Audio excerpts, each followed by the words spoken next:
Welcome to Sydney, Australia. This is where I do most of my coaching. This is where I live full time. I'm not traveling throughout Asia at all. I have only done a few little trips over there. I have had quite a few guys reach out to me and ask about coaching in certain Asian countries, but I've only done a few trips over there. I do the majority of my coaching here in Sydney, Australia. Uh, Top link in the description. Check out my website if you want to check out 300 blog posts on game, cold approach, relationship advice. And I recommend, if you want to learn a little bit more about myself, check out my book, The Disabled Casanova. It's a nice name, I think. Check that out. But anyway, a few guys at home, there was a study that I discovered that I thought was quite interesting, and hopefully you guys can hear me quite well. I read a few of your comments, and a few of you guys were saying that it wasn't loud enough. So hopefully this is loud enough. Hopefully this works. But there was a really fascinating study, I think, that was related to cold approach that I want to talk about, where there were a lineup of men, right? And we had women look at the men and decide who they thought were more attractive.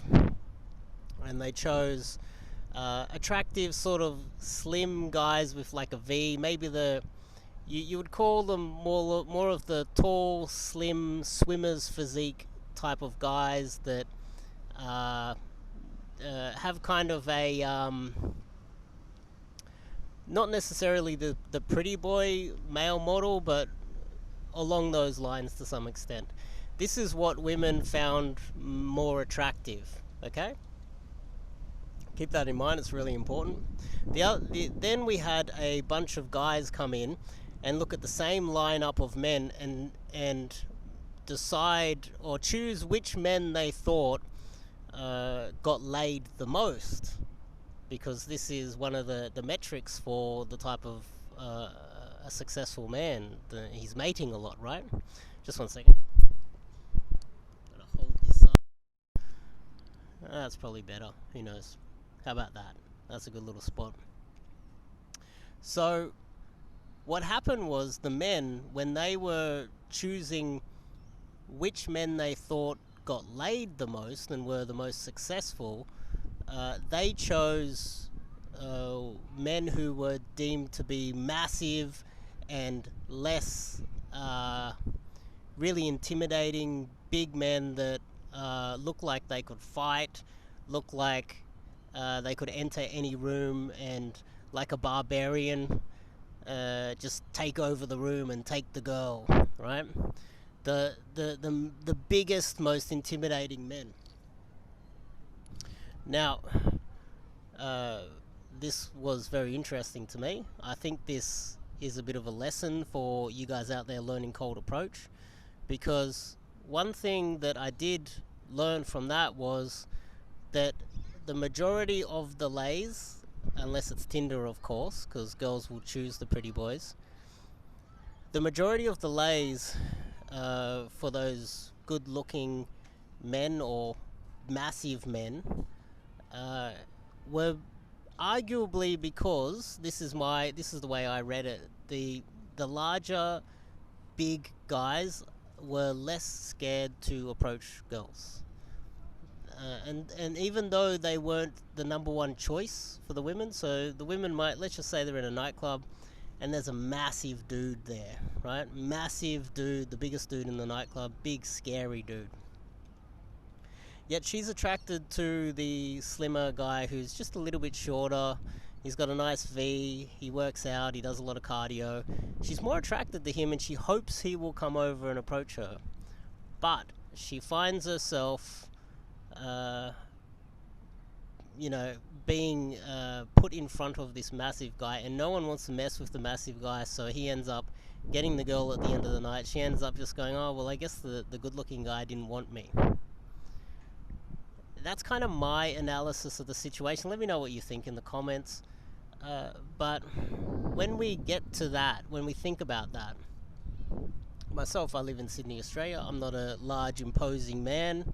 I'm about 5'8", if anything. I've had a few hip replacements. That's why I say check out my book, The Disabled Casanova.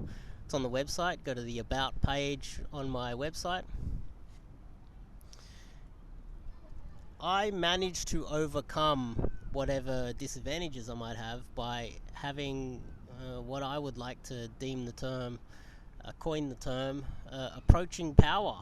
The ability to approach under difficult circumstances, even though I am not the most desirable or largest or most handsome or youngest guy that is within her age range within the room.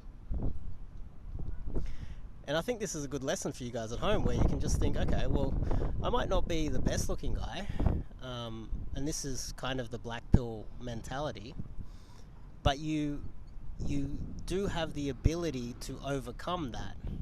And that doesn't mean you become a spam bot, and that doesn't mean that you go out there and do kind of ridiculous game. But it does mean that over time, if you refine your game and you are approaching consistently and you're not being silly about it, you should get success. So this study was very interesting to see that the less attractive guys that were just bigger and more imposing, they were less intimidated. This is my analysis of it again, of course. And so therefore they had no problem approaching girls that were probably less likely to want to sleep with them, and imposed their will on the system so that they could get what they want out of it. And you might not be a big, scary, ugly dude, but there's still some opportunities out there with the right method. And so that's why I recommend cold approach. It is the hack for the majority of men out there. So if you're curious what my solution to this, you being single, you're not getting laid lately, my solution to it is check out the website, read a few blog posts, check out my About page, check out my book, and if you are even more curious after that, check out my courses and check out myself, and you can go to the bootcamp page or the immersion page and sign up to do some coaching. And it's in Sydney, Australia. That's where the coaching is. Cold approach coaching in a first world country. We're not going to Bangkok, and I'm not uploading videos from Asia or South America or Eastern Europe where it's easy, and kind of hacking the system to try and project that I'm having more success from a third world country. This is Australia. This is Sydney. Check out the website, check out my book, and I'll see you guys in the next video.